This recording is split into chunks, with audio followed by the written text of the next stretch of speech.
Welcome, everybody. Wednesday, June 7th. John Aravosis here with the Aravosis Report. Here to talk to you about the latest news from Ukraine. Today's big story, again, is the dam break. We're going to talk a lot about that. Some other stories as well. Before we get rolling, let me get TikTok rolling here on my iPad because it takes them a little bit of time to arrive, although it also takes you guys a little bit of time to arrive.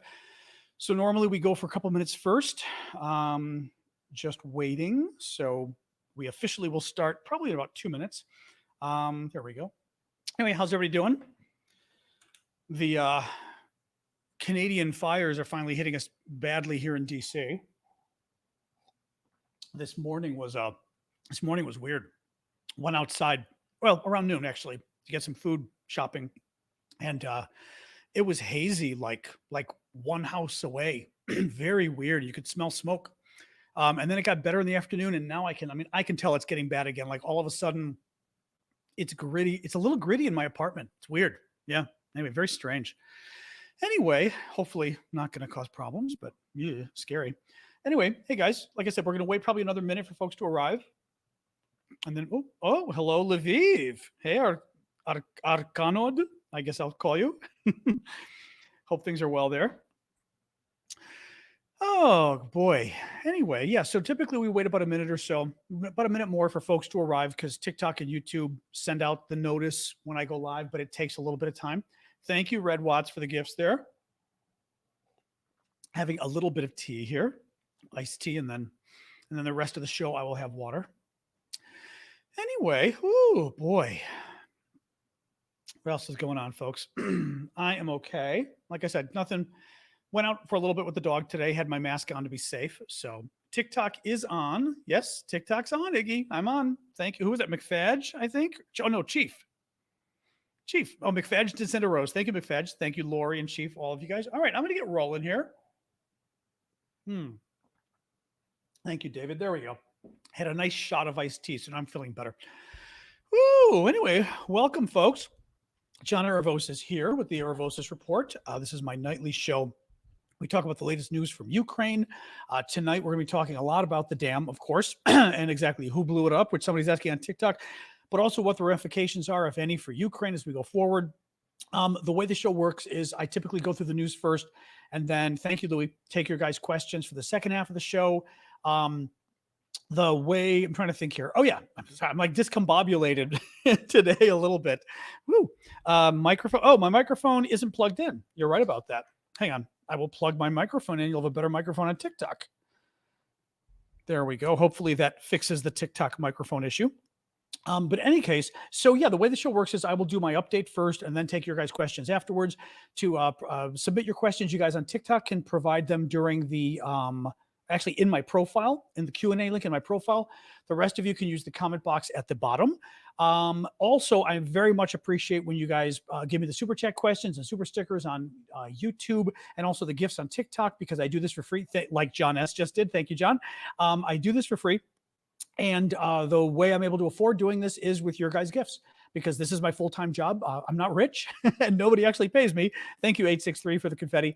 So it's you guys who help me do this. So please do keep the gifts coming. Thank you, Nicholas. So let's get rolling here. So it's day 468 of Vladimir Putin's 3-day military operation. As you guys are familiar, massive flood in Ukraine, in southern Ukraine. Let me show you the map really quick. Somebody, probably the Russians, blew up the dam there in southern Ukraine. The dam it's still there, but it's broken. Thank you, Soren, for the gift on TikTok, on YouTube there. The dam's located around here. It was busted about 36 hours ago, flooded this entire area, south and north of the river. South of the river controlled by the Russians, north of the river controlled by the Ukrainians. So it's flooded out Ukrainian citizens on both sides. And we will talk more about that. Actually, I wanted to let you guys know first, we actually launched a fundraiser today to help get supplies actually for search and rescue in Ukraine. Vlad was contacted by some folks working with the military, Ukrainian military, people he's known for a long time, so they're totally trustworthy. And the military gave them a long list of things they need. They are particularly, Vlad said the priorities are boats, fuel, and water. This is for the rescuers, but also for the rescued. So they need those things mostly. What we are doing is raising money, as always, via Vlad's PayPal account. You guys can access it actually via erovosis.com at the bottom of the screen on YouTube, but I will put up Vlad's account anyway. That's Vlad's PayPal account. You guys can access it very easily by going to my profile and click the Linktree link. And the very first thing that pops up now will be Vlad's PayPal information. You will have to go, it is not a hyperlink. You will have to go into your PayPal and you'll have to use Vlad's PayPal to send it to him. We already launched this earlier today. We've already gotten $850. What is good about that, by the way, is they have already been able to buy an inflatable boat with your guys' donations. I kid you not. Thank you, Succeed, for that. This is the boat that was already purchased with your guys' donations. It's about $800 in dollars. That's Ukrainian currency. That's the inflatable boat they already were able to get with the $850 that you guys already provided. So thank you so much. But we are still trying to raise more. So please, I'm going to push that again sort of a couple times during the show. There's a boat. Thank you, Nate. I am not taking a dime. Zero. This is not my fundraiser. I fundraise differently. This is not for me. This is 100% for Ukraine. Thank you, Edsel. Please keep the money coming because we'll just be buying more stuff. Like I said, they need a lot of these boats. They need a lot of fuel and they need a lot of water. I'm going to tell you more about the impact of the flood below. But as I said, there's Vlad's PayPal. You guys can find it in my Linktree link in my profile on TikTok. Thank you for, I see all the gifts coming up. The dog. And wait, sorry, I got somebody else here. That was Nate with the heart. And there was somebody else with the dogs too. Oh, Ellie. Thank you, Ellie, with that. And sorry, I'm gonna apologize if I missed who put the dog in here. Look, oh, there it is. Kanowski. No, not Kanowski. Oh, DAI. Okay. You have a funny name. It's hard for me to read. Thank you, Blaze. And all right, I'm gonna keep going here. And She Crew. Okay, so we have a very cool giraffe again. I will tell you this cool giraffe gift that who is this? Succeed just no, not Succeed. Sorry, Just Carla Butterfly. Oh my God. You guys are doing it again. You're throwing all the gifts at me at once, which I do appreciate, but it confuses me. Oh my God. Cotton the Seal. I didn't see. I'm trying to see who gave me the giraffe. Help me here, guys. I want to thank the giraffe person because that was a very good gift. I was just going to say, you started a discussion among the moderators yesterday as to whether a giraffe or a seal was cooler, which was very funny. Thank you so much for that. TikTok, I think I may have told you guys, TikTok actually made it much more difficult. I don't know why, but they made it much more difficult for us to see who's giving gifts. And it's really annoying. Thank you, Nancy, for that. We used to be able to see really easily who was giving the gifts. And now it's hard to explain to you from the creator side. They changed the screen so that I see like 2 or 3 comments at the bottom and then they go flying off. Before I could see like 10 comments. So it was easy to see who was giving gifts. So thank you, Martin, for that. So I apologize for that. It's really sort of ticking me off here. Thank you, Martin, for the hat. Any case, let me keep going, guys. So thank you, Kanowski. So we're doing that fundraiser. As I said, please check the link in my profile. Please give to Vlad directly there, and I appreciate it, guys. All right, let's keep going here. So Ukraine, the Institute, I'm going to talk about the impact of the flood, but honestly, what you guys want to know, and somebody already asked, thank you, 863, for that, is who did it? We don't know. It is presumed Russia did it for a lot of reasons. Oh, another giraffe. Thank you for the giraffe on TikTok there. Oh, see, I'm watching here. Okay, Edsel is showing me the spaceman. This is driving me a little bonkers here because, geez. And now we have a very cool little gift that just popped up too. These gifts are very cool. I'm really getting, I swear to God, I am going to lay into Edsel for chasing the dream. I'm going to lay into TikTok tonight when I go when we're done, because I do have some access to people inside TikTok and they have made this, thank you, Tom, impossible for me to see who's giving all the gifts. And I really apologize, guys. It will not show me who gave the giraffe. And I don't know who gave me that really cool thing that just popped up with the really cool girl and stuff. If somebody knows and wants to tell me, I'd appreciate it in the comments, because like I said, it's making me feel very bad that I can't thank everybody. I mean, I'm trying, but anyway. So anyway, here's the deal. After the mods get rid of wait, I can see we got crazy people today. Ooh, lots of the Russians. Interesting little aside here about the Russians. Thank you, Deb, for the little thingy there. Interesting little aside here about this. So, Nate did the giraffe. Thank you, Nate. I appreciate that. Yeah, it's not showing the giraffe in particular. It doesn't show me who did it. So thank you for that, Nate. I know that was a very generous gift. That's why I was asking. So thank you for that. So yeah, the Russians. It is generally presumed the Russians did it, not just because, Russians are bad people. It's not like a stereotype kind of thing. But it's being presumed, thank you, Denon, for that the Russians did it because it really doesn't benefit Ukraine very much, but it benefits Russia a lot. I'm going to talk a little bit about what the flood has done, the number of people it's impacted. There's like 40,000 people that are actually in immediate danger, but hundreds of thousands of Ukrainians that now are not going to be able to have normal drinking water, basically from the faucet because of this. This is a disaster. As I said, we're raising money now for the flood victims and actually not just the flood victims, for the search and rescue in Ukraine. This is a disaster for Ukraine. The Ukrainian government is going to have to, and they are having to approach this the way my government or your government would, in terms of, setting up a task force, immediately trying to do search and rescue to save civilians before they die. What do you do with the civilians once you get them? You've got to put them in housing. The estimate was there's about 20,000 people that are going to need housing. Thank you, Ali, for the TikTok gifts. This is a lot of work for Zelensky, and it's a lot of work when he's trying to prepare the counteroffensive. One great benefit for Russia in this is simply distraction. You are forcing the Ukrainian government and the Ukrainian military, mind you, because who do you think's doing the search and rescue? It's the military, right? Trying to get these people out of the flood zone. These flood waters are still rising, actually. They're still not peaking. They were supposed to peak, I think, maybe later tonight, but they're still rising. In Kherson City, which is the main city in the area, thank you, Edsel, the main city in the area, Kherson City up here, the waters are as high as 15 feet or 5 meters. That's a hell of a flood in a big city, right? So this is not benefiting Ukraine. It is benefiting Russia simply just for the distraction. Now, Institute for the Study of War, which is a really good think tank that I always like, and I'm always quoting them to you guys because they're just very good. But let me get this off the screen really quick. There we go. ISW said that they cannot offer a definitive assessment of responsibility for the January 6th incident at this time, but find that the balance of evidence, reasoning, and rhetoric suggests that the Russians deliberately damaged the dam, meaning that all logic points to Russia having done this, but they do not have a smoking gun yet. Like I said, I like to be honest with you guys about where that stands.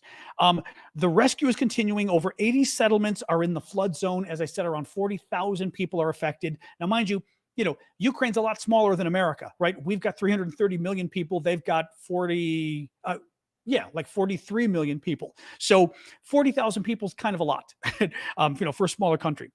One area of Kherson City, I told you, was under 15 feet of water.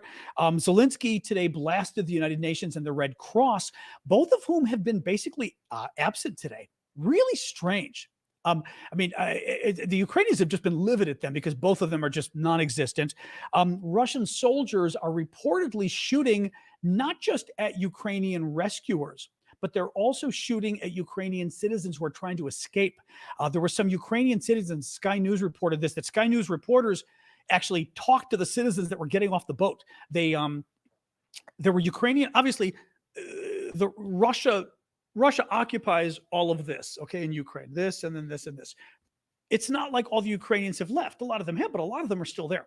So Ukrainians that are on the south side of the river, a number of them, because it was flooding and obviously they were going to die if they stayed, went to the river, got on boats, and went across the river to the Ukrainian side from the Russian side for help, because the Russians certainly weren't going to help them. The Russians, they said, opened fire at them as they were trying to get the boats. They were literally civilians trying to get on boats just to get away because they were going to drown, and the Russians opened fire on them. Just not a surprise, I guess, but at the same time, got to put it in context here. Zaporizhzhia nuclear plant, radiation levels are normal at the nuclear plant, but the International Atomic Energy Agency head says that he's still worried that the water supply could be compromised. As you guys know, the big issue with the nuclear plant that's in the area, it's just upstream from the dam. The dam, as I said, is around here. The nuclear plant is up here. The big concern for the nuclear plant, since it's upstream of the dam, is once the dam breaks, the water at the nuclear plant goes down much lower. And water is what you use at a nuclear plant to cool the fuel rods down so that basically they don't blow up. There's not a nuclear meltdown. Generally speaking, the experts do not think the plant is in any danger. So even though I will say the head of the International Atomic Energy Agency did say he was worried about it, but nonetheless, experts are saying, this is in principle should not be a big problem, at least not at this point. In terms of Ukraine benefiting from this, it was interesting. Some of the Russians were trying to claim, "Oh, this is great for Ukraine. They must have." First of all, of course, Russia's blaming Ukraine. Of course, they even went on TV last night and blamed NATO and said, "Well, NATO must have given Ukraine the okay to blow up the dam." Right? Michael Kaufman weighed in on this. Michael Kaufman's a really smart defense expert here in the area, actually in the DC area, and he weighed in on this, I think, with Sky News, and said that this really doesn't help. It doesn't help Ukraine that much. Excuse me. It doesn't. No, I'm sorry. Let me rephrase this. I'm sorry. He was actually weighing in on. He was actually weighing in with a good comment saying, even though everyone's really worried about how this affects Ukraine, he doesn't think it's going to hurt Ukraine as much as people think in terms of the counteroffensive. Okay, let me read this. I doubt it will have a significant impact on Ukrainian military operations. The probability of Ukraine attempting a risky cross-river operation was always low, and there was no evidence such a plan was in place. What he's talking about is what the Russians were saying. Actually, this was different. This was Russians saying that it was going to benefit Russia a lot. Excuse me, I got the story mixed up. That it was going to benefit Russia. He said he's not really convinced. What the Russians were saying, some of them, was you blow the dam here, and then you've got flooding here. That once it's flooded, the river is obviously much wider. The river being wider means when the Ukrainians cross the river, you've got more time to shoot them because they're on the river longer, is what this Russian was saying. What Michael Kaufman is saying is he's not really convinced that the Ukrainians were going to try to cross the river at all. That he thinks the river crossing was so risky that the Ukrainians, that probably wasn't going to be a big part of the counteroffensive, not early on at least, which is interesting because we have been trying to sort of figure out where will putting the flood aside, where will the big counteroffensive be, where Ukraine strikes back? So he's saying he never thought it was going to be down here anyway. So he thinks that Ukraine was probably going to come, he didn't say exactly, but pretty much invade here, and that this flood doesn't change that calculus very much. That's great. The only thing I would disagree with him on is what it does cause, not disagree, I'm sure he knows this, but what does cause problems is this is a disaster for Zelensky, meaning it's a disaster for Ukraine. And as Ukraine's president, he's now having to devote a lot of time and energy and military manpower to helping these people who are in trouble in the flood zone rather than focusing on the counteroffensive. So it still does, my allergies are kicking in, it still does hurt the counteroffensive in the sense that it's preoccupying the Ukrainian military and Ukraine's leader. What else is he saying? Beep, beep, beep, beep. I think that's all I've got for him. Here was an interesting thing, and then I'll do a quick pitch after this. In terms of the Russians and whether the Russians were responsible, Russia today, with the official state media, with TASS, which is one of the official Russian publications, again, run by the government, and they did a story that was disproving, they claimed, the claim that a lot of animals died at the zoo yesterday. I don't know if it was the Kherson Zoo or the Kakhovka Zoo, but that the zoo. Thank you, Marino, for the hat. Remember the story yesterday about all the animals that died in the zoo, and the only one that survived were the birds that could fly away. But all the animals were in the cages, and literally, I mean, it's kind of gross. In the cage, the water fills up and you drown. I mean, horrible story. The Russians were very. It is Kakhovka. Okay, the Russians were very adamant in their state media that claiming the animals died in the zoo was a lie because there's no zoo in the area. Well, I forget his name. Is it Jimmy Rushton, I think is the last name, but he's a defense guy, a writer lives in Kyiv from the UK. Thank you, Danik. And he posted on this and he said, all it takes is a quick look at Google Maps and the zoo is right there on Google Maps. Like the zoo is literally there. So, but here's why I bring it up. Russia lied in order to make it sound like the dam bursting didn't cause as much of a disaster as people are saying. Why would Russia be saying that if Ukraine caused the disaster, right? This was actually Timothy Snyder who brought this up, the professor who's really good. He said, if Russia believed that Ukraine blew up the dam Russia would take every story about death and destruction and they would exaggerate it tenfold to say, right, animals dying in a zoo? The Russians would love that. Thank you, Kanowski. The Russians would say, look at all the poor little animals the Ukrainians drowned in that zoo. They'd get pictures of the little bears and the little, whatever they are, right? They wouldn't say, oh, it wasn't that bad, what Zelensky did, right? You'd only say it wasn't that bad if in the end you knew you did it and you were trying to cover it up. Anyway, this is not definitive, but it was a really interesting point, I thought, that, knowing the Russians as well, but a very interesting point I thought that he brought up. Let me do a quick pitch for my Ko-fi.com account. One of the ways you guys can support my work, because as I said, I do this full time and I do it for free, is to become either a one-time or a regular subscriber, where basically it just provides a monthly payment. This is the kind of thing that, frankly, creators like me like a lot. I mean, it's money and it's support, which we appreciate. Thank you, Jetta. But it's regular support, which is nice. So basically, meaning we know that you're making a set contribution each month, and it lets us basically figure out our bills a little better. The site I'm using, thank you, Jess Carla, is Ko-fi.com. It's ko-fi.com/Aravosis. You guys have it at the bottom of the screen there. You guys can find it on TikTok. In my profile, you'll find the Linktree link. Click it, and right below the fundraiser, the second thing down says Ko-fi.com, ko-fi.com. And you can go there. You can give a one-time donation. I would very much appreciate it. I would even appreciate it more if you went and did a regular donation, just like it. It works just like Patreon, except Patreon has become evil. Patreon basically has been attacking and cutting off people that were supporting Ukraine. So I've been trying to move away from Patreon. But it basically is Patreon, but Patreon without the Putin-esque without the Putin-esque odor to it.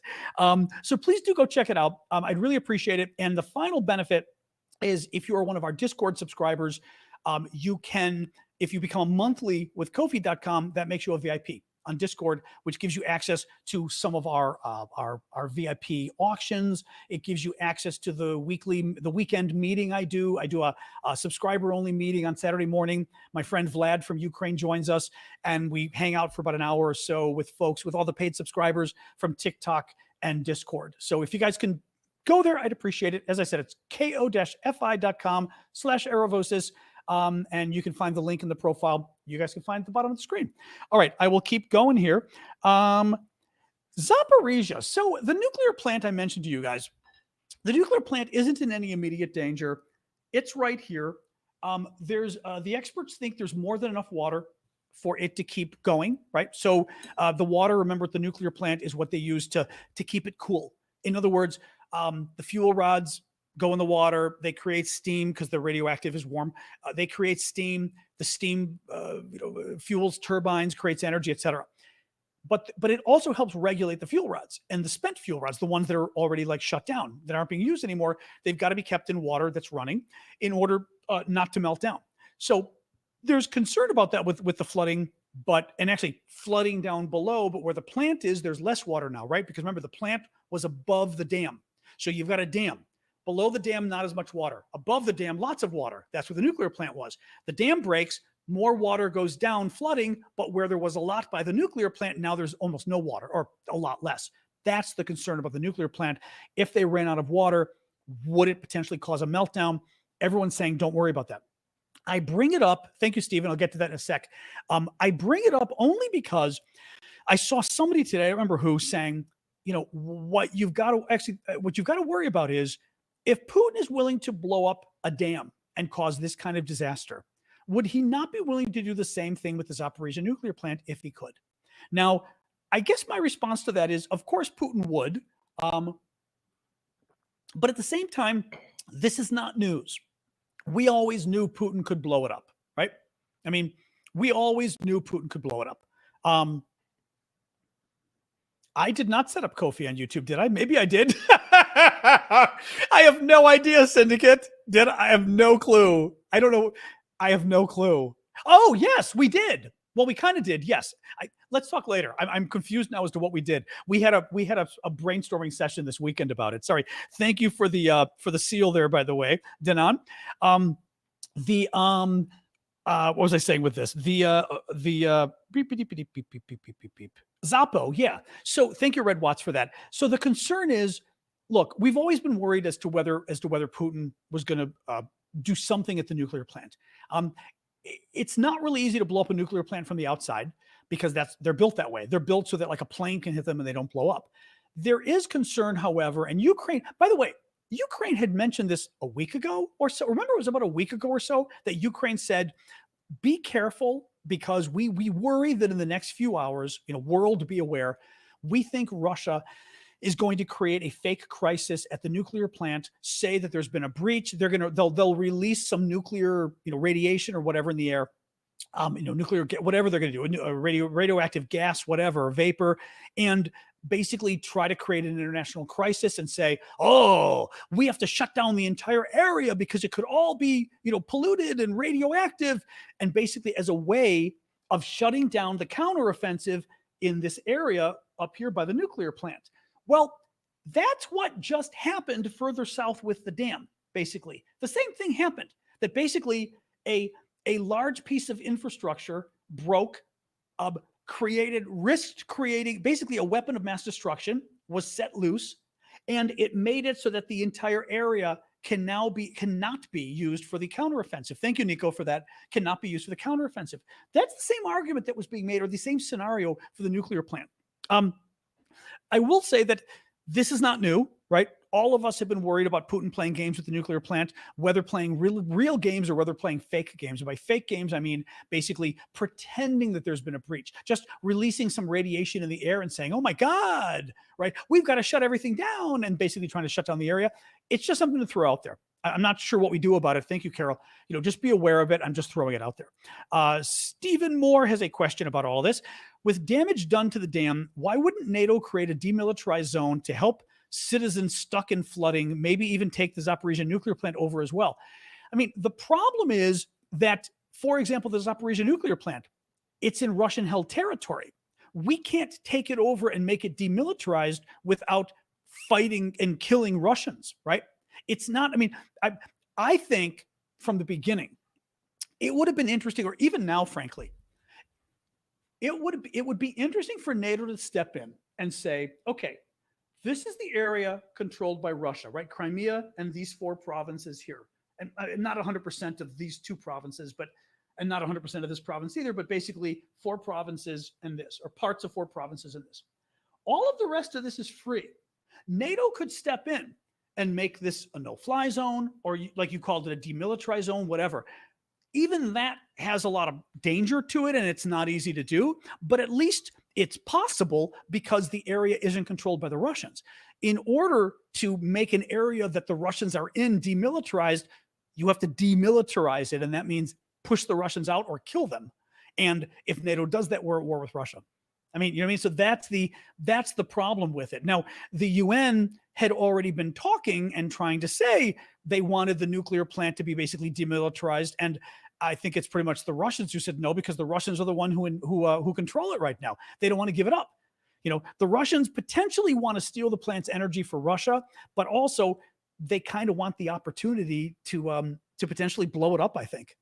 So that's the problem, and that's the problem overall. I mean, anything south of the river where the Russians are, you can't demilitarize it without killing the Russians.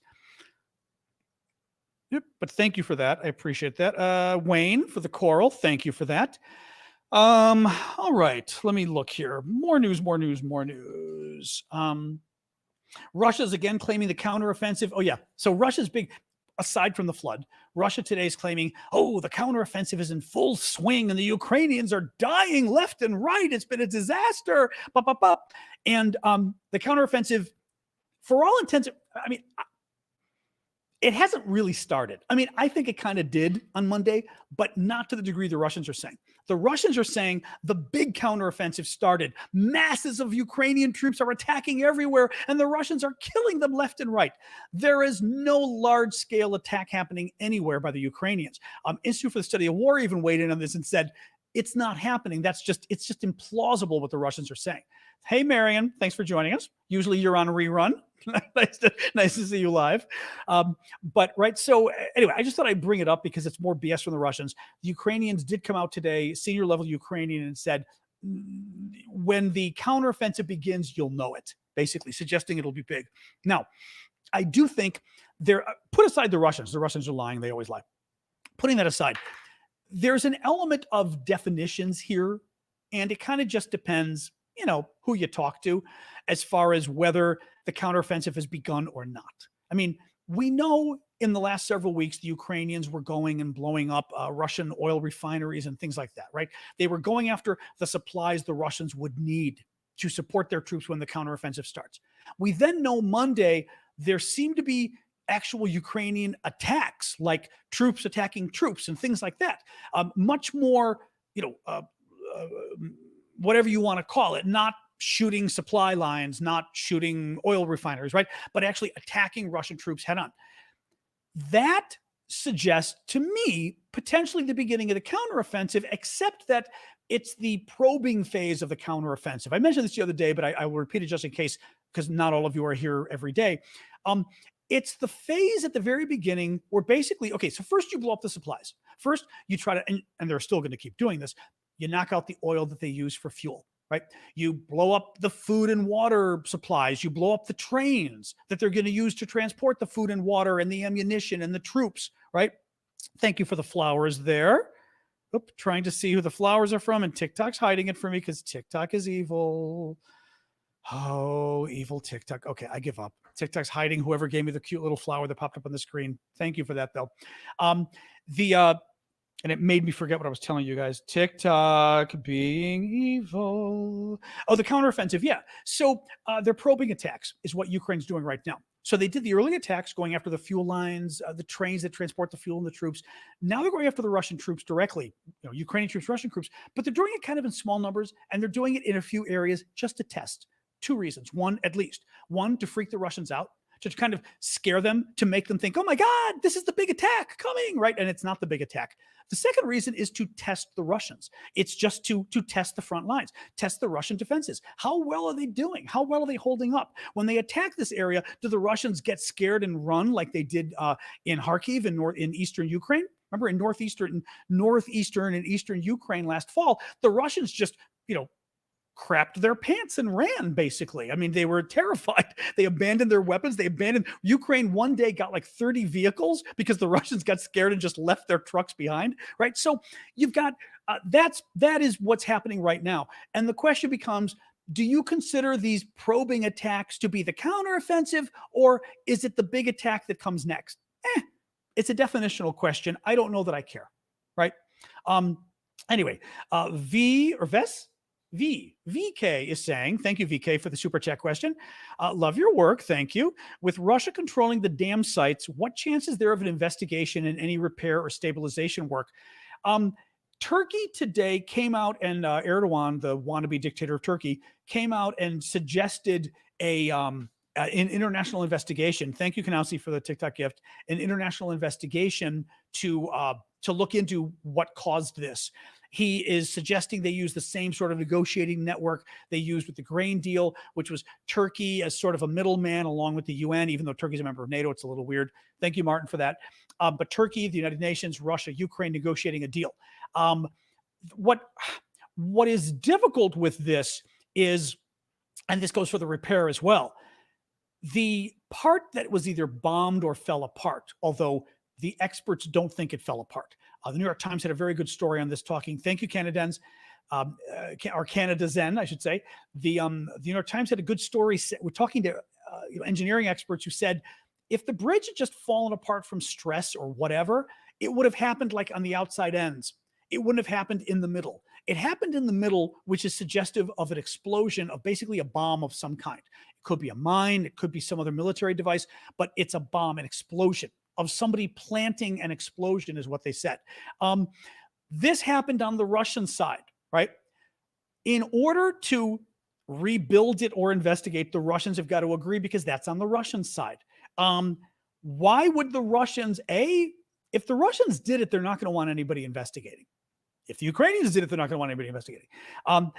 If the Russians did it, they're also not going to want anybody fixing it because they're happy to have it just keep hurting the Ukrainians, right? So, I mean, it's not a bad idea, but why would Russia agree to let infrastructure be rebuilt inside Ukraine, right? Right now, it's a disaster for Zelensky.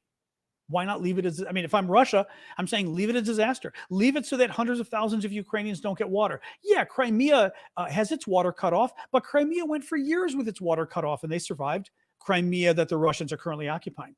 So that's my counter to it. It would be a wonderful idea. I can't imagine Russia allowing it. That would be my concern. Marianne, mi amor, we need to go to Uzbekistan. I've decided, Marianne, we need to talk about this.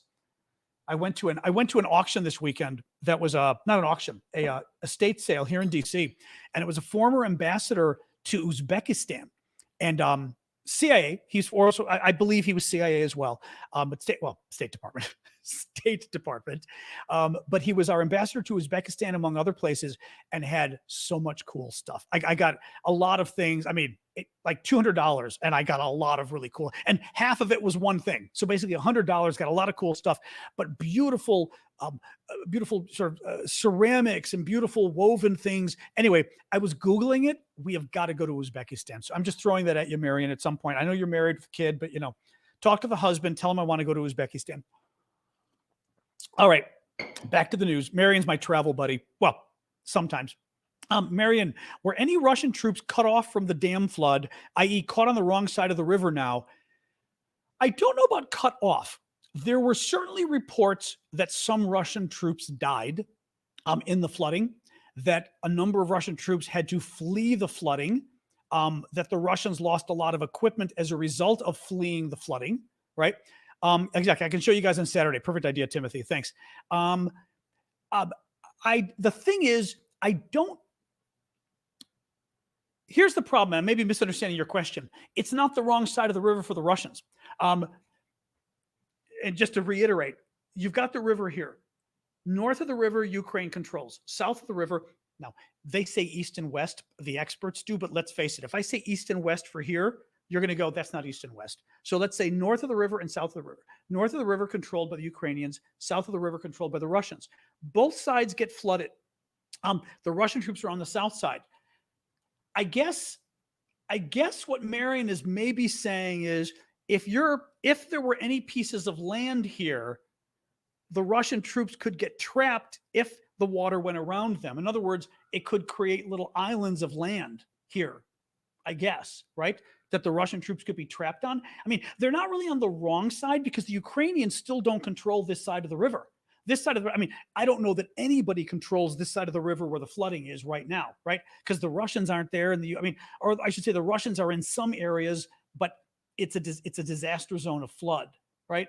So I don't know. I mean, I guess it's possible. It's possible that in the same way that some of the Ukrainians are stuck on roofs trying to get help and stuff, you could have some Russians that are stuck on top of buildings trying to get help as well, which would be pretty funny. I've not seen any reports on it, but if that's what you're asking, that would be pretty funny. And again, since some of them supposedly got killed in the flood, some of them also, probably got trapped. That's my story, and I'm sticking with it. Sorry, scrolling down here. All righty. Let's keep going here, guys. Excuse me. Beep. Okay, there was a really weird story with The Guardian today.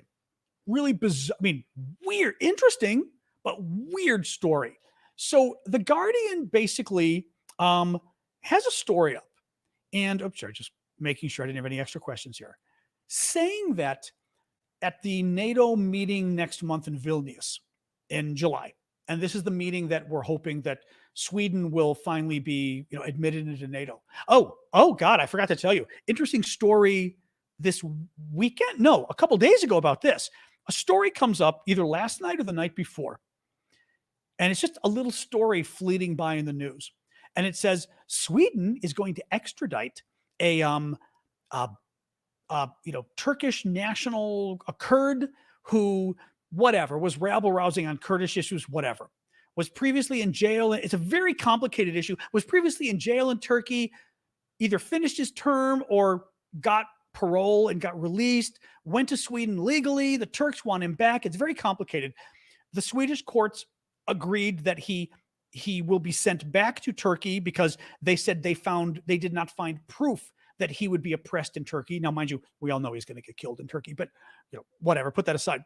I read that story. I think this was yesterday. I read that story and I went, holy cow, this sounds like the deal to let Erdogan save face and say he's now going to let the Swedes join NATO.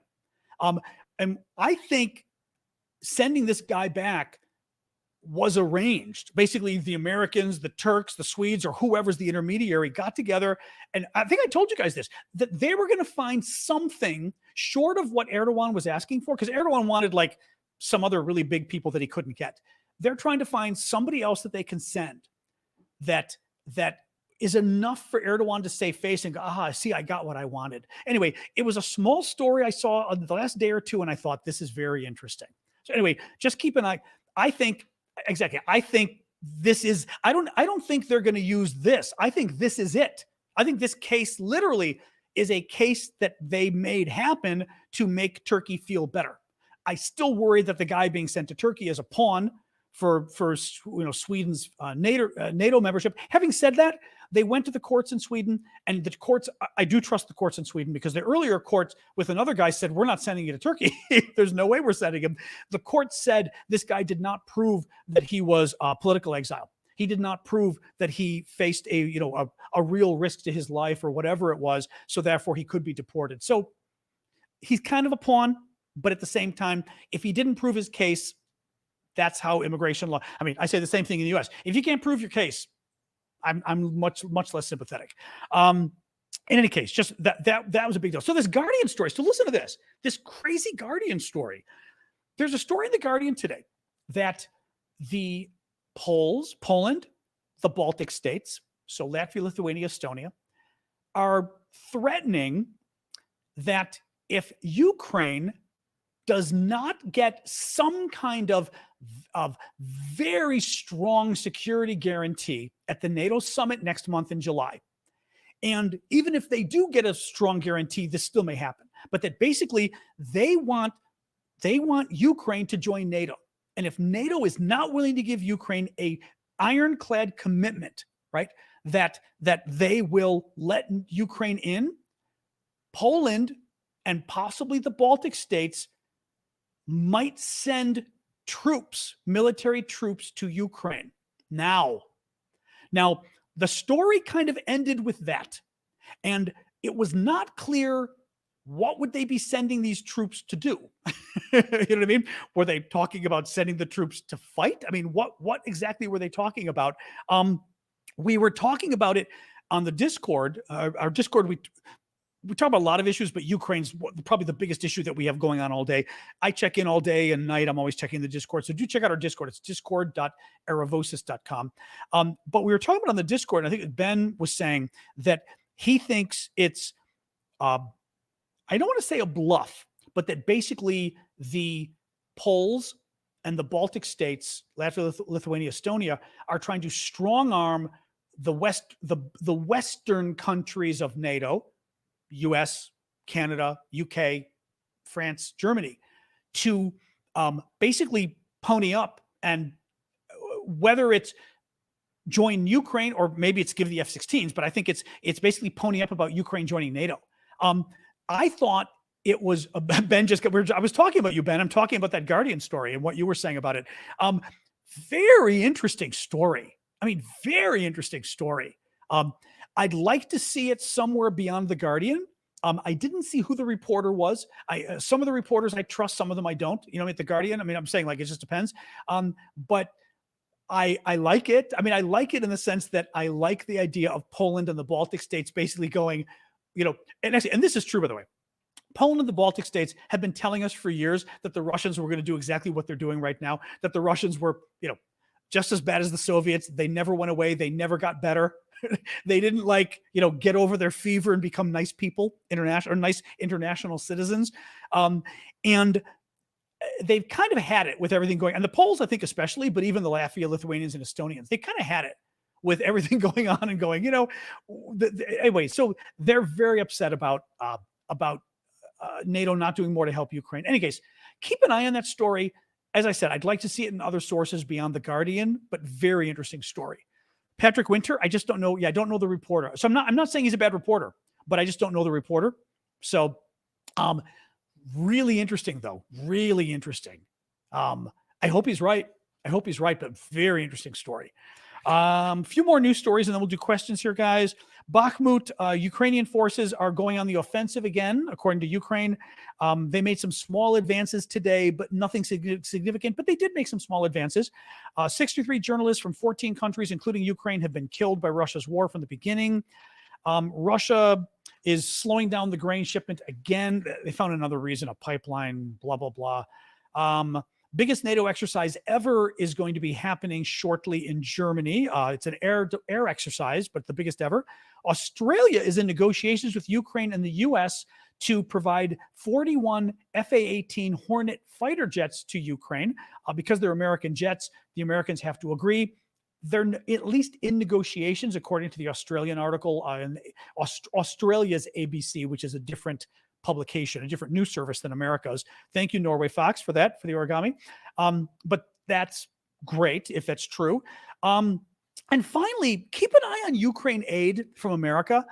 The story's getting a little more uncomfortable, what we're hearing now.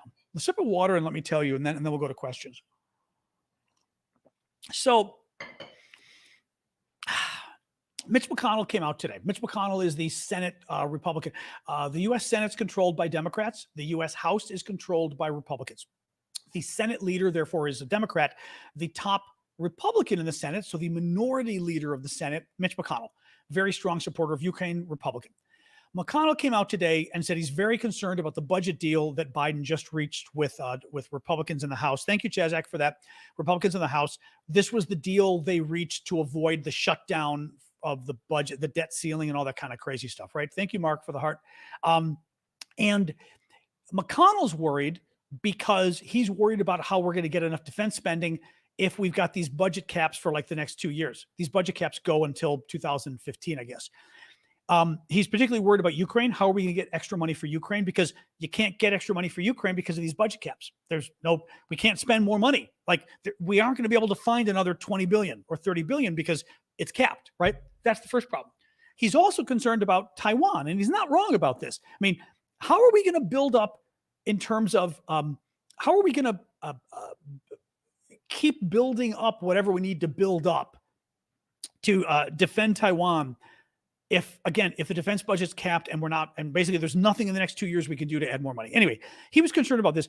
What really worried me, though, was Kevin McCarthy. So McCarthy is the Republican leader, the Speaker of the House. So Republicans control the House of Representatives, the lower house in America, and McCarthy's the Republican leading it. He made very good comments when he was in Israel recently, a few weeks ago. He was asked by a Russian reporter, you've been very vocal about wanting to cut off aid to Ukraine, something like that. And McCarthy cut the guy off and said, cutting off, you're saying I want to cut off aid to Ukraine? I don't want to cut off aid to Ukraine. And he was very strong about, we're going to give Ukraine everything it needs, And I said at the time that I thought we were seeing the real McCarthy. We were seeing what McCarthy actually feels inside. But because McCarthy basically he goes with the flow. I mean, he's very Rick Santorum this way. He's like, woo, or Donald Trump too. Very woo, woo, woo. You really can't trust Elon Musk. They're politicians. Elon Musk is a politician in some ways. They're people who say what they say, whether they mean it or not, but they change their mind. And whether they change their mind because they didn't mean it, because they lied, or they just better deal came up, they just go like this. Well, McCarthy was great on Ukraine 3 or 4 weeks ago, amazingly great. And now he came out and said, we're not going to have any more money for Ukraine this year unless the Pentagon takes it out of its own money. Basically, the Pentagon will have to cut its own budget to give money to Ukraine. We're not going to give any more money to Ukraine. That is completely contradicting what McCarthy said 3 weeks ago.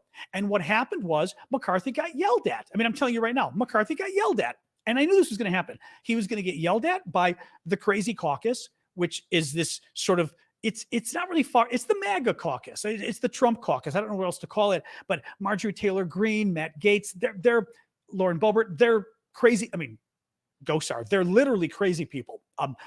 They're just crazy. I mean, if you have to know American politics, they're not all there, but they hate Ukraine. They love Putin. They're part of that whole Tucker Carlson, Fox News crowd, right? For whatever reason, they love America's enemies. They hate America. And they clearly got to McCarthy. And I said they were going to. I mean, I don't have proof of this. I'm just telling you, I know politics. I knew they were going to come and they were going to yell at him privately and say, what do you mean we're going to give Ukraine everything it needs? And now he's saying he's not going to give Ukraine anything it needs unless the money comes out of the Pentagon. Now, maybe they could take it out of the Pentagon. Now, actually, I will say this finally. Biden would not be stupid about this. In a way, this could still work really well for Ukraine because Biden could take $20 billion from the Pentagon and say, okay, well, we're going to cut, whatever kind of program. The problem is the House, I think, thank you, Bonnie, for the gift there. The problem is I pretty much know this. Biden can't take the money from the Pentagon unless Congress passes another law, because basically the Congress passed a law that said this money goes for uniforms, right? This money goes for fighter jets. This money goes for, I don't know, nuclear bombs, whatever the hell it is, right? You can't take the money for nuclear bombs and spend it on uniforms. That's a violation of the law. The law says pretty clearly what the money has to be spent on. So in order for them to take like another $20 billion for Ukraine, additional beyond what has already been budgeted, they would have to go to Congress and say, can we redirect the money from here to here? There's always going to be a constituency that's going to stop that from happening. I don't know. Let's see what happens, but it's got me a little bit worried. Last little thing I'll say is we do have our auctions. I'm not going to go through all the auction stuff tonight, but we do have our auctions on Discord as well. Thank you, John, for that. It's a nice way of supporting my work. Auctions of really cool stuff we get from Ukraine. Thank you, Bonnie, on Discord. But it also 50% of the auction proceeds go back to Ukraine. Today's auctions that are ending, we've only got 2 more pieces left. We've got the Russian military hat from Ukraine, used Russian military hat from Ukraine. You can see the little Russian insignia on it. This little baby is still up for auction. And Zelensky combat shirt. These are the combat shirts that Zelensky was wearing all the time last year, if you guys remember. These shirts that have the nice little, there we go, the little Velcro shoulders with the zipper and everything. Anyway, they're very cool. They have the Velcro so you can wear the military insignias on them and stuff. But anyway, we've got these are the 2 things we have left. Everything else we've auctioned off. I'm going to put more auction items up probably tonight or tomorrow at the latest. But what we're doing with the most recent auction items is 50% of the proceeds always go to my work because, again, I do this full time and I do it for free. So I got to find money from somewhere. But 50% we've been funding to Ukraine. We're going to take the 50% that goes to Ukraine for most of the auctions, and we're going to provide it for the flood relief specifically is what we're doing. There's a couple of the auction items like that hat that were provided to us by Ukrainian troops directly. We've told those troops that share of the money will go back to them so they can use it for their own units. So I'm not going to redirect that money to flooding, but the rest of the money we will. Check it out. Anyway, thank you for the good evening, for Jetta for the good evening there. But do check it out on our Discord. As I said, we've got the auctions up. They help me. It helps Ukraine. And it's frankly a lot of fun. So it's discord.aravosis.com. Thank you, Pilar and Bonnie, both for the gifts there. All right, let's go do the questions, guys. Questions. I know we went, God, this thing's... There's a lot of news with this stuff, How will this affect the stock market? It depends what this is, Quinn. You know what I mean? The budget deal could, but I mean, I'm not sure how, but it could. I am doing well today. Oh, all right. Let me go to TikTok and find a question here. Beep, beep, beep, beep, beep, beep. Q&A. Oop, glasses on. It's not, well, yeah, it's still, I mean, it's, honestly, it looks, I'll take a quick picture. The people were asking how it looks outside with all the smoke from Canada. It's got this look that looks like, I mean, you can see the picture. It looks like one of these pictures people show of the desert sun, like the sun over a really hot desert. You know what I mean? It's just, it's kind of gray. The sun is more orange. It looks like that kind of weird desert sun. Very weird. Yeah. So what do you do? Any case. All right. I'm not. I took the dog out earlier for a little bit. I had to go to the grocery store nearby, but otherwise I'm not going because it's just nasty outside. How will the next presidential election affect Ukraine? Well, I mean, it depends. If Trump wins badly, Trump is anti-Ukraine. Trump is pro-Putin. He said it. DeSantis, one of the other top Republicans. Actually, Trump and DeSantis are the top two in terms of popular among Republicans. DeSantis goes back and forth between being super anti-Ukraine and somewhat pro-Ukraine, back and forth, back and forth. So he can't be counted on. Who knows? But he can't be counted on. Some of the other Republican candidates, Nikki Haley, super pro-Ukraine. Chris Christie, I believe, pro-Ukraine. Mike Pompeo, very pro-Ukraine. Mike Pence, I should know this. I will bet Mike Pence is pro-Ukraine. I would think he would be. So it depends. The problem is the top two candidates right now are Trump and DeSantis, right? And Trump is super anti-Ukraine and pro-Putin, and DeSantis wants to be president. Okay, I mean, that's what's going on. DeSantis couldn't care less. I mean, I don't want to get into too much American policy here, but since we're talking about Ukraine, my analysis, Chris Christie's very pro-Ukraine. That was my thought. And Pence is pro-Ukraine. That's what I figured. DeSantis, I don't think has a lot of policy opinions. If you look at his issues he works on a lot of culture war issues, meaning fight the gays, fight the trans, fight the women's lib, fight the civil right, black community. He's always finding issues to make people angry, but he's not COVID. He was jumping with the anti-COVID people, all this kind of crap, right? He doesn't do issues like foreign policy and stuff. He just doesn't.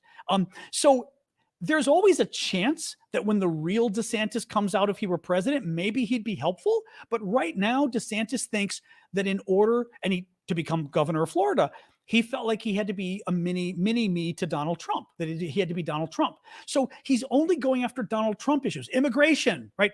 And again, his solution to immigration, sending people on planes to other states. He's not doing real policy. So I don't know in the end what his real policy would be on Ukraine. So far, it's bad. The other ones that are very good do not have a large percentage of support yet. It's early, but it's really not early. Thank you, Bonnie. In American politics, this isn't that early. But who knows? I mean, you would have the problem is Trump. I mean, actually, part of the news today, by the way, Trump may be indicted tomorrow. They were saying on I believe this is regarding the classified documents. I believe there was a story in The Independent, but it's a reporter who's pretty good, saying that they may go to a grand jury as early tomorrow to indict Trump. Will that be enough to knock Trump out of the picture? I don't think so. But anyway, we could talk forever about the U.S. elections. Yes, the U.S. elections could screw Ukraine over. Yes, they could. It just depends. Again, unless one of the Republicans who is not getting a lot of support becomes the candidate instead, then Ukraine's safe. But if they don't become the candidate, it's trouble for Ukraine. Yep. All right, more questions, guys. Remember, on TikTok, you can submit the questions as well via the Q&A link in my profile to make it easier. Please do keep the gifts coming on TikTok and on YouTube. I appreciate it and need them to pay the bills. So thank you for that as well. Interesting question. Nick says, I think I remember your name, Nick. I doubt you're a Russian supporter. Nick says, not trying to be a Russian supporter, but if a lot of the Ukrainian rescuers are military, wouldn't Russia have the right to shoot at them? I don't know what the rules of war are for that. Thank you, Richard. Some of the military folks would have to tell you. I have no idea what the rules are for that. I don't know. They've been shooting at the civilians as well. Has been a problem. They've been sort of shooting at everybody.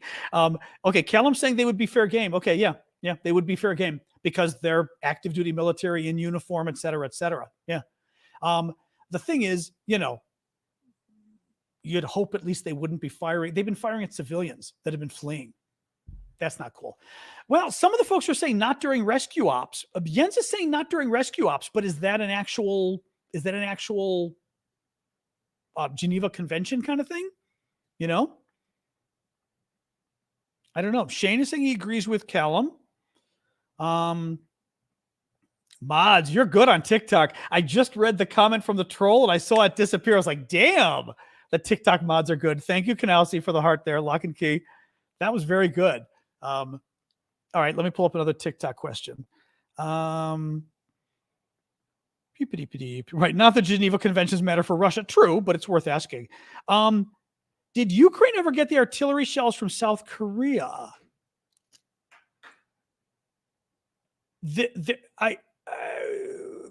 Thank you, Norway, for that.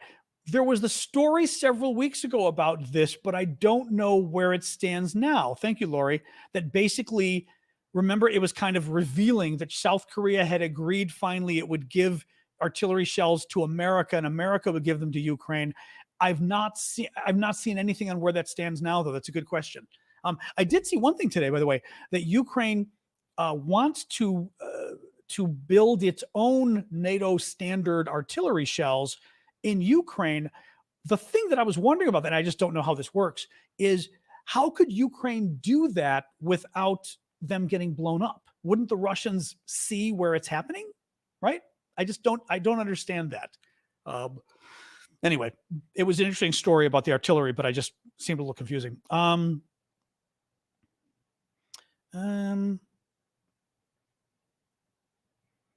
see here. Do you think this dam breach will delay Ukraine's counteroffensive? I think it may. The one big two big reasons, okay? Not two, maybe it's one big reason. Zelensky and the military are focused on saving lives right now in Kherson, right? Thank you, SB. Appreciate that. Are focused on saving lives in Kherson right now. They're not focused on the counteroffensive. Now, of course, somebody is focused on the counteroffensive. I mean, right? It's not like nobody's doing it. I get that. But you can only do so many things in a day, right? And the troops, you've got a lot of military resources, people, Ukrainians raising money and doing everything else. I mean, you've got a lot of people doing things that normally would be spending their time figuring out how to stop Russians and not how to save Ukrainians from drowning. So per se, not as many Ukrainian assets are focusing on the war as would normally be focusing on the war, but for the drowning. So I think it does detract from Ukraine's efforts. Thank you, Nate. The question becomes, will Ukraine try to, will this change their war planning? I don't know.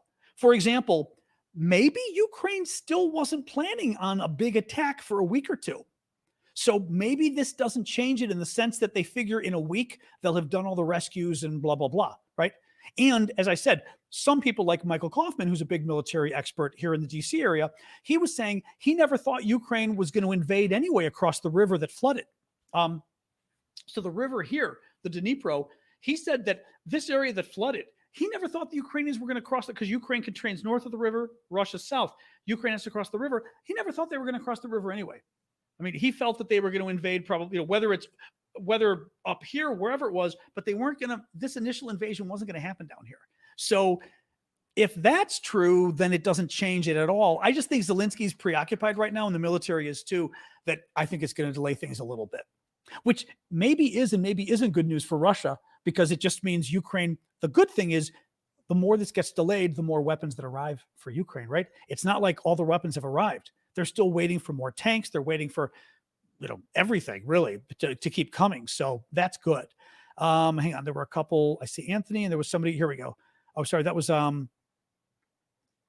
yes. Reuters said on May 25th that hundreds of thousands of South Korean artillery shells are going to Ukraine via sending through the U.S. first. Exactly. But we didn't sort of see any update. Then again, that was only 2 weeks ago, but there was no update as to what happens, what's happening, but it's only been 2 weeks. So maybe that's why.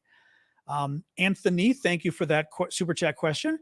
After Russia blowing up the dam, would it not be better for the West to save the nuclear plant before Russia blows it up? I mean, yes, but Russia controls it. You've got two problems. One, to take over the nuclear plant, we've got to kill Russians. Thank you, Jessica, for that. How do you do that? I mean, not even how do you do that? As soon as you do that, NATO goes to war with Russia. So that's the first problem, right? The second problem becomes, how do you do it? Because the Russians are in the plant and around the plant. They put guns on top of the plant. in principle, the plant itself is pretty much safe from our weapons because nuclear plants are very strong.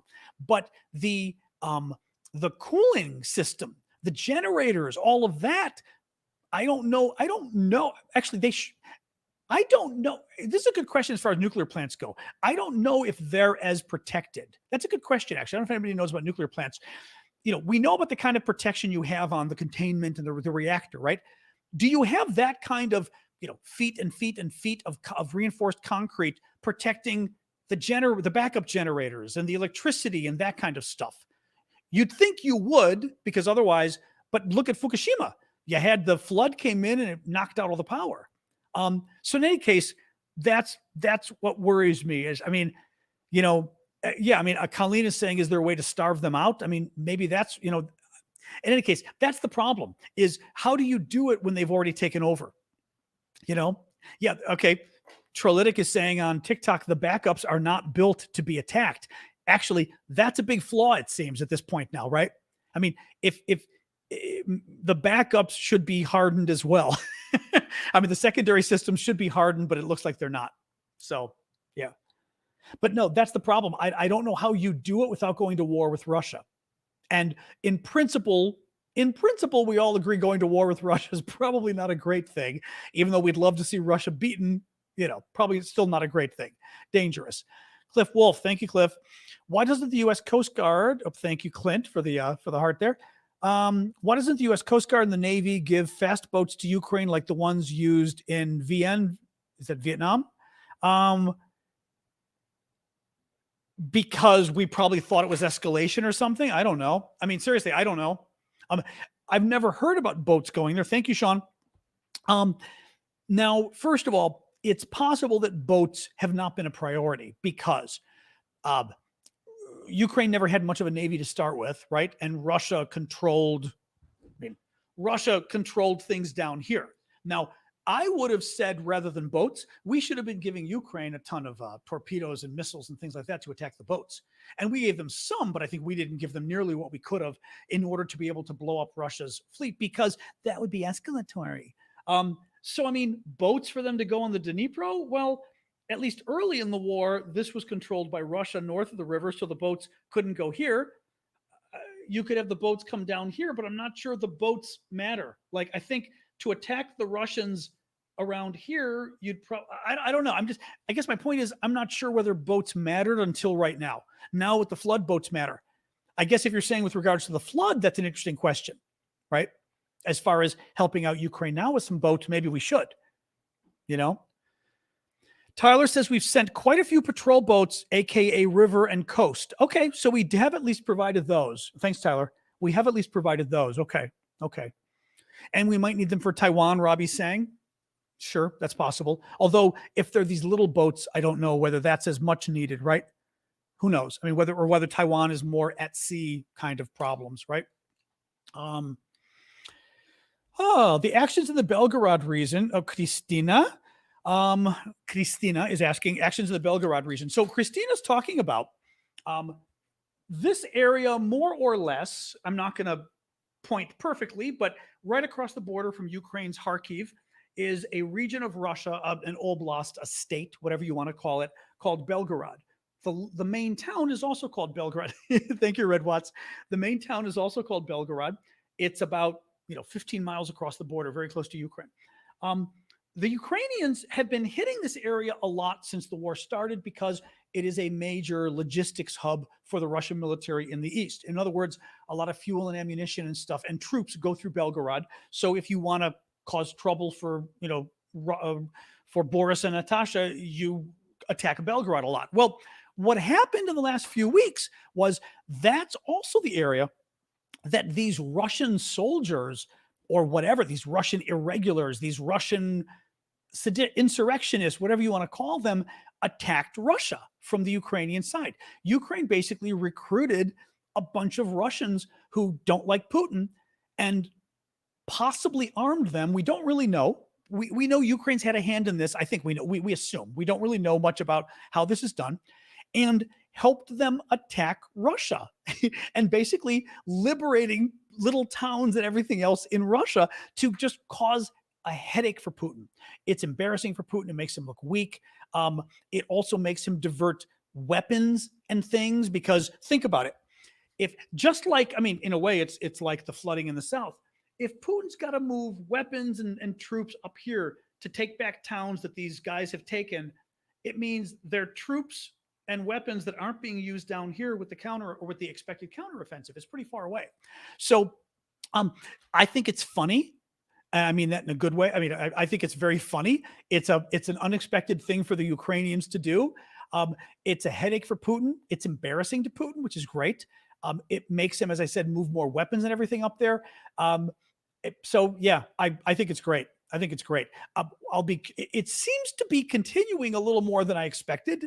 Actually, I don't even know where it is right now. As of yesterday or the day before, they were still fighting. Like they were still holding some towns. So I don't know whether they still are, but I think they're going to be a continue.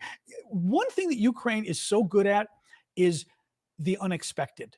You know, they're really good at, I mean, people were comparing them to the Mossad, the Israeli, secret intelligence services.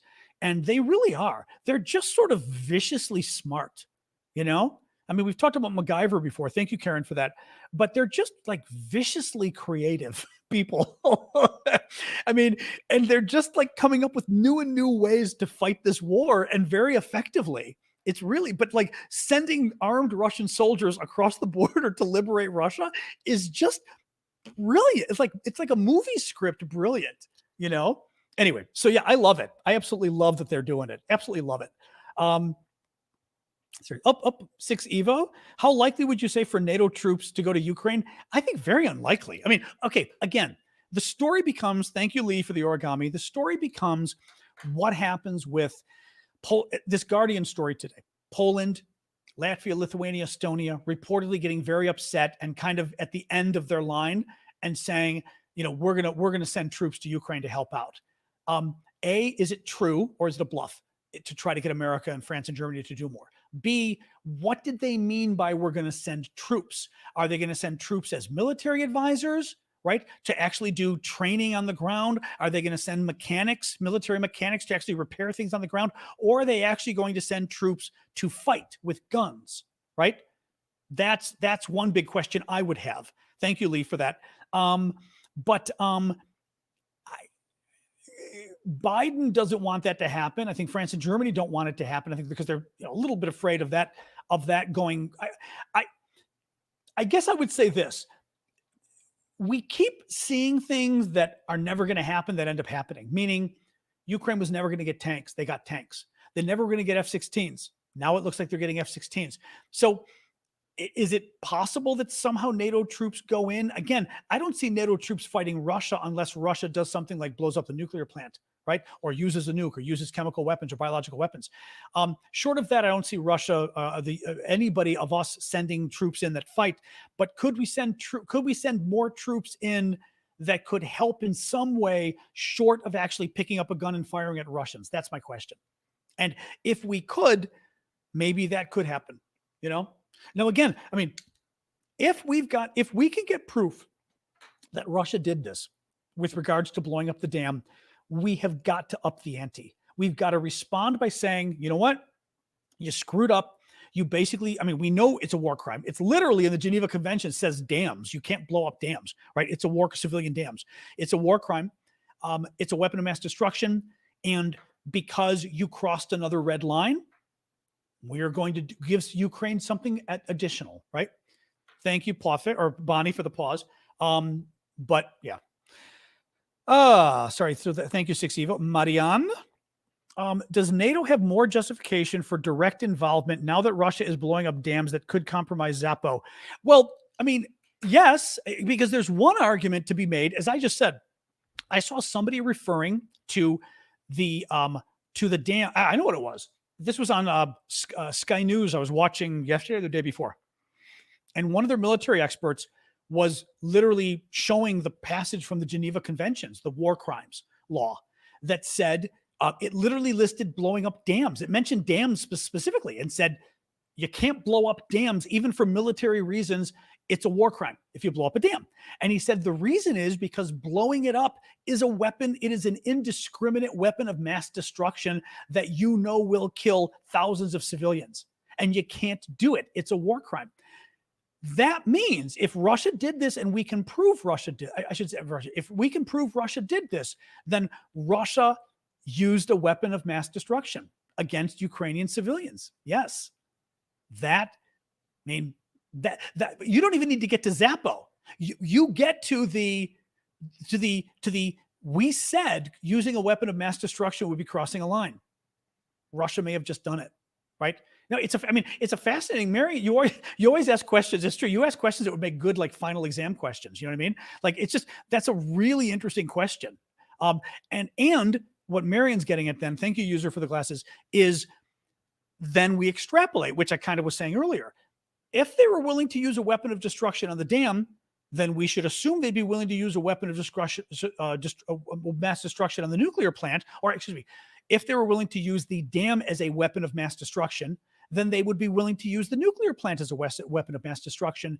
And if they do that, now it's a nuclear weapon of mass destruction, which gets to a whole other category in terms of the psychological impact, and it runs the risk of nuclear damage, of radiation affecting NATO allies in the area. But what will matter in terms of NATO's direct involvement, it's in the end, it's going to be a political decision. In the end, it's not going to be a checkbox. It is not going to be, well, Russia has to use a nuclear bomb and it has to be this size nuclear bomb and it has to be in this area, not that area. And I guarantee you, NATO has those scenarios played out, and Biden already has those scenarios played out, I think, saying, yeah, let's at least have a checklist of things Putin does that would make us enter the war. NATO still has to then sit there and go, does it make sense for us to enter the war? And that's my fear. At least it was my fear. I think Biden has gotten much firmer about this. Scholz has gotten much more firm. France, who knows? Macron, maybe. But last year I was worried about Biden. I am less worried about Biden today.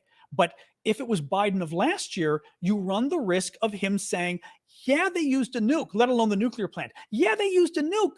But if I think the U.S. getting involved in the war is going to lead to World War III and the end of life on the planet, then it doesn't make sense getting America involved, even if they use a nuke. Because if I get involved, then everyone's using nukes and the world ends. I mean, this is not my argument. This might be a Biden argument last year, at least, right? So I think in the end, my point is, I may be rambling. Thank you, Bonnie. It's going to be a political decision, even if Russia crosses one of these red lines. NATO, Biden, Macron, a lot of the big boys, right? Sunak, Trudeau, they're going to have to get together and figure out and say, politically, not even politically, do we really have to get involved now, even though it risks a much broader war, a nuclear war, et cetera? And I still think there's a chance of them not doing it, which worries me. But then again, the Poles will probably say, screw it at that point. They do something like they blow up Zaporizhia and Poland's like there, I mean, Poland's the pit bull that's very, very angry at this point. I mean, again, God bless them. I agree with them. 6 Evo and Marion just did, Roshin. Thank you. But thanks for pointing those out. The whole Marion saying, thank you for just Carla for the flowers. Marion saying this whole thing has been so incremental. Putin doing a little more, Biden helping a little more.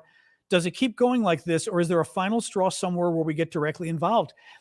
That's what worries me. I mean, what worries me is the same way that we're slowly getting more and more involved. I worry that that Putin using nukes becomes another, for example, like this. It is a weapon of mass destruction. He just attempted to, who knows how many people he killed. I mean, a lot of civilians, this was 2:50 in the morning, apparently, like 2:30, 3 o'clock in the morning that this dam blew up. I mean, hey, Denise, good to see you in Kyiv. People had to die unless the water came, and this is what I don't know. When the dam blew up, did the water not come like a tsunami? Meaning, was it slow enough that you started getting water in your house and you said, oh God, and it woke you up and you had time to get your kids and leave? Or did the water just come and get scary really fast and threaten your life around the roof and everything else, right? Now, having said that, so a lot of these people, I'm assuming people did die. But the question is, I'm curious how many. And I'm not curious. I don't mean it to sound intellectual about it, but I mean, well, the problem is too, exactly, Webb is saying elderly people. The problem is you started to have flooding, but you didn't know why, right? You woke up at 3 a.m. and found that your house was flooded. That doesn't necessarily mean the dam is broken and in 3 hours you're going to be dead, right? A lot of people would just go, well, shoot, the flooding, pick up all the furniture, let's go to the second floor. And like you said, elderly can't leave anyway. So yeah. 18 people so far. I saw that they were talking before I came on today, they were talking about sort of the first confirmed dead, but it was, I think maybe 18 is the number. Callum's saying it was such a small number that I didn't think it was really relevant yet. No, I think it's for me, the question this raises, so I'm adjusting my thermostat because again, it's getting cold again. For me, the question this raises is, at some point, are we going to do a tit for tat with Russia? And if Russia did this was a weapon of mass destruction.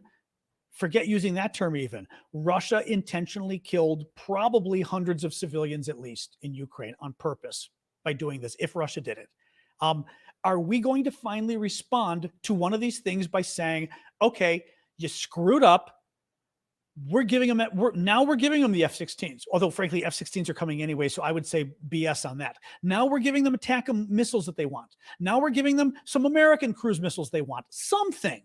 But I feel like we're not, by not having some kind of response, we're even right now. And actually, this is why I understand why the Ukrainians are kind of pissed off that people keep saying, well, we don't know who did it, because from their perspective, what does Russia have to do before something else happens to Russia in response? I mean, the sanctions are so arcane at this point. Every time we say, oh, there's new sanctions, I'm like, oh God, like there's a new sanction about this provision of a bank.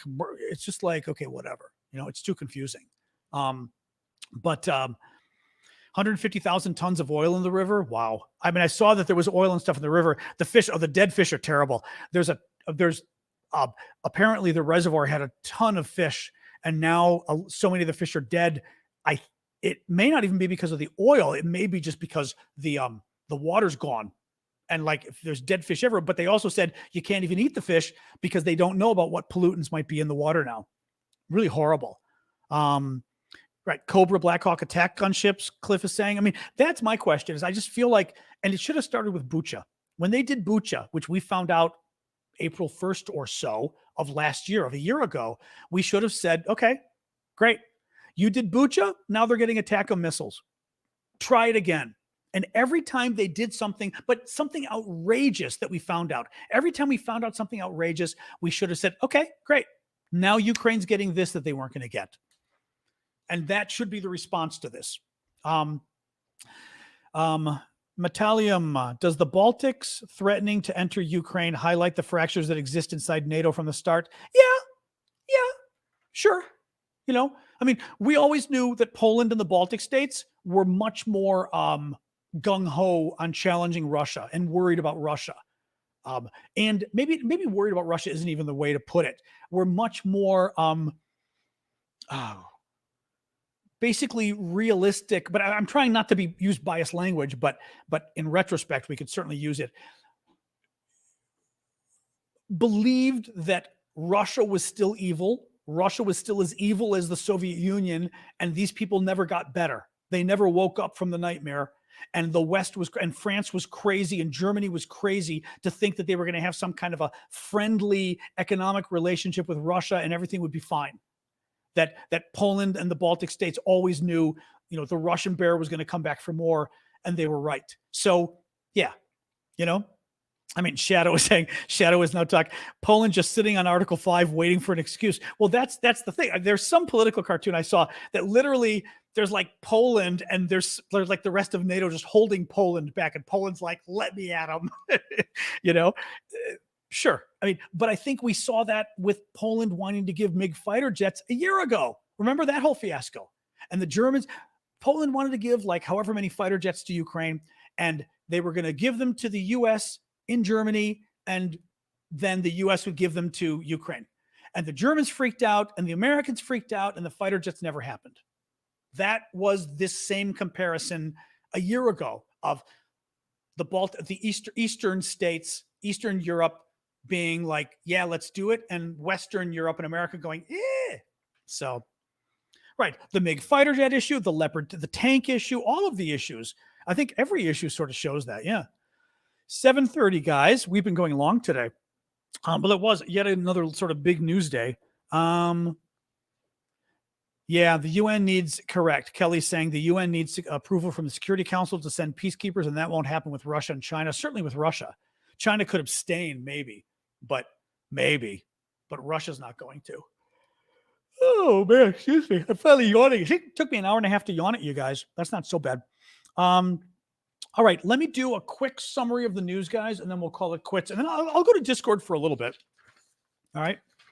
Let me go to Discord and hang out a little bit. Discord.aravosis.com. There's a section at the top left called John's After Party that we go and hang out at afterwards. So, oops, hang on. There we go. Off.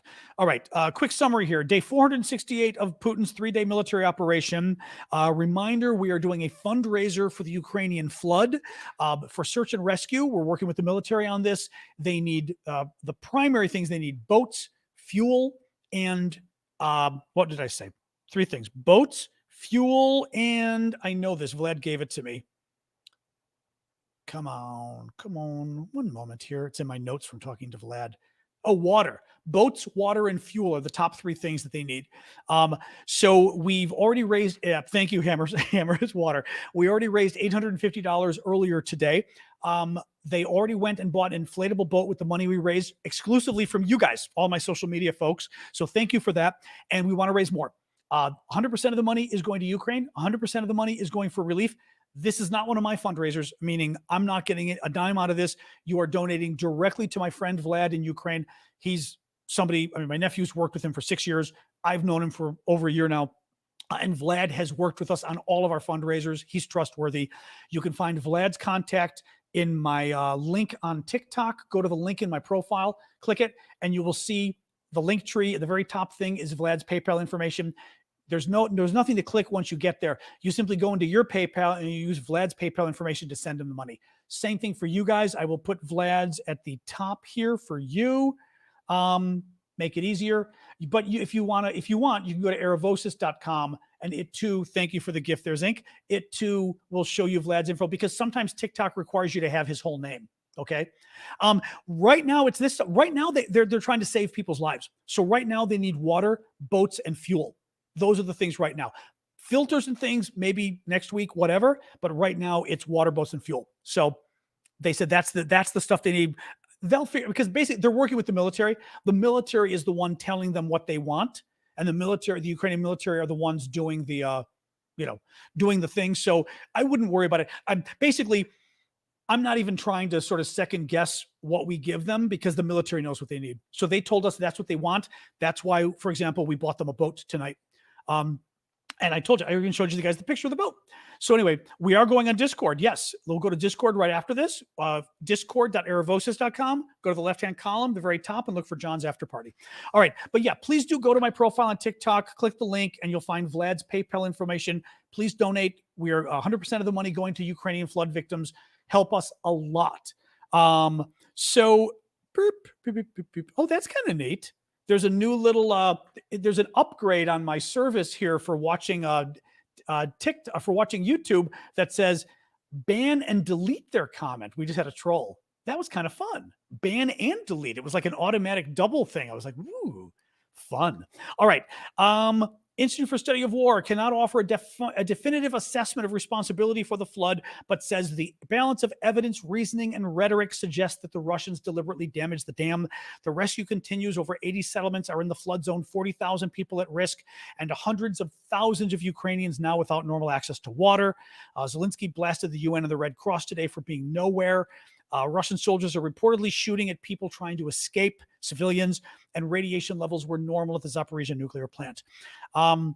then talked about Michael Kaufman's comments today that he's not sure that this helps Russia that much because it's not clear that Ukraine was going to invade that part anyway from across the river. So he's not sure that it makes too much of a difference for the counteroffensive.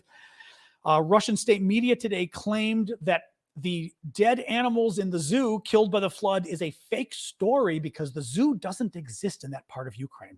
Now, thank you, End of Putin, for the gift there. In fact, the zoo does exist, but what I pointed out, what was interesting is if Russia is trying to suggest that the carnage isn't as bad, that means Russia knows it did it. Because if Russia really thought Ukraine blew up the dam, why would Russia be trying to say, oh, not that many animals were killed? It wasn't really a zoo, right? You would say 10 times as many animals were killed. Those Ukrainians hate puppies, right? You wouldn't say no animals were killed unless you thought you were the one to blame. Anyway, some are concerned that Zaporizhia could be next, that the Russians may go after the nuclear plant next, or at least pretend to. Russia again claimed that the Ukrainian counteroffensive was in full swing and the Russians were winning. In fact, it is not in full swing, so they're lying. The Guardian had a very interesting story about Poland and Latvia, Lithuania, and Estonia potentially wanting to offer soldiers to Ukraine to do something in Ukraine as pressure, at least to put pressure on NATO at its meeting in July to say, okay, we'll accept Ukraine into NATO. That story, I'm dying to see what happens next. Bakhmut, Ukrainian forces are now going on the offensive again. 63 journalists from 14 countries, including Ukraine, have been killed since Russia's war in Ukraine began. Russia has found another excuse to slow down the grain deal, this time an ammonia pipeline that won't be finished for several months or won't be repaired. The biggest NATO exercise ever will take place in Germany shortly. Australia is in negotiations with Ukraine and the U.S. to provide 41 FA-18 Hornet fighter jets to Ukraine, but the U.S. has got to approve it first, so let's see. And I talked a little bit about Ukrainian aid in America and how I'm a little bit concerned because the budget deal could cause problems for any additional money beyond what has already been, meaning if Biden says, hey, we've now run out of the money that was available. That hasn't happened yet, but we run out of the money. I want another 10 billion or 20 billion for Ukraine this year or next year. The budget deal won't allow it. And the Republicans in the House are saying, we're not going to do it. We're not going to have any more money for Ukraine unless you take the money from somewhere else like the Pentagon. So that has me worried. All right, guys, that is it for tonight. Thank you for joining me. Hope we had a nice troll pouncing night as always. I will be back tomorrow at 6 p.m. Eastern, Thursday night. Do go, like I said, check out the fundraiser, bottom of the screen. We're raising money for Ukrainian flood victims, actually specifically for the search and rescue efforts of the military. You can find the link in my profile on TikTok. Click it. And the very first thing that comes up is my friend Vlad's PayPal. Use it to send money. 100% of the money will go to the rescue effort for the people trapped in the floods. Same thing with Vlad's info down there for you guys. And otherwise, join us at the Discord. Thank you, Tom C. Discord.aravosis.com, and we will be there. And if you want to be a paid member, like I said, go to Ko-fi.com, ko-fi.com/aravosis. You also can find that in my links on TikTok. That with aravosis.com for you guys. And go to my ko-fi.com/aravosis, and you can become a paid member as well, which would be really groovy. So thank you guys. You should be able to find my Discord. It's discord.aravosis.com. Again, the easiest way to find my Discord, go to my profile on TikTok. Thank you, Norway. Go to my profile on TikTok. You will see a link that says Linktree. Click it. It will open up a page. The first thing on the page will say donate. The second thing on the page will say Ko-fi. Probably the third thing on the page will say Discord. Click Discord and you should be there. On the page you did, but go to the link page and do it, but it should work. I'm going to go right now and look, at least on my phone, just to double check. TikTok. Here we go. So TikTok, showing that you guys can just go to Aravosis. Much easier for you folks. So you see there, Linktree, Aravosis, that's right there above Q&A and tips, okay? I click it, give it a sec, beep, beep, beep, beep. Okay, pulls up my Linktree page. First thing is flood victims. Second thing, Ko-fi, donate to me. Third thing, Discord. Let's click it and see. Let's hope to God it works. Oh, that's Ko-fi. Okay, my bad. I clicked the wrong link. 1 second here. All right, hold on. All right, let's see Discord. There we go. You've been invited to join. Accept invite. That should work. All right. I'm going to go, guys. Talk to you later. See you over the Discord.